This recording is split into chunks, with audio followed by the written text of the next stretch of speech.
Você sabia que a criança que ronca apresenta prejuízo na qualidade de vida? O sono é muito importante no desenvolvimento infantil. Durante o sono, vários processos acontecem. Dentre eles, a secreção do hormônio de crescimento, que acontece por volta das 9 horas da noite. Então aí está a importância da criança estar dormindo já às 9 horas da noite, então ela teria ido dormir antes das 9 horas da noite, né? A gente tem um grande impacto no desenvolvimento cognitivo também durante o sono e a consolidação da memória. Então o ronco infantil é considerado um distúrbio do sono. Por quê? Porque quando a criança ronca, acontecem microdespertares. Então, muitas vezes a criança não acorda com o ronco, mas o seu cérebro, existe um microdespertar, o que prejudica, esse desenvolvimento, tudo que acontece durante o sono. Então, a qualidade de vida da criança, ela tem prejuízo, porque a criança não dorme tão bem, não descansa como ela deveria, se não acontecesse o ronco.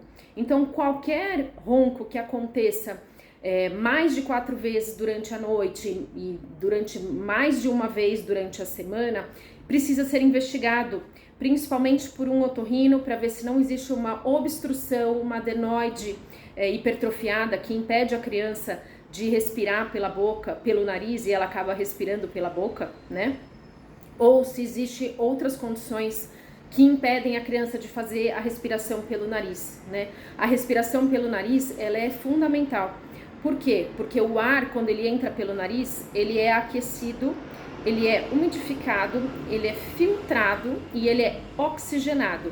Então, se a criança respira pela boca, quando ela faz o ronco, a criança não tem, o ar não entra aquecido, filtrado, umidificado e oxigenado.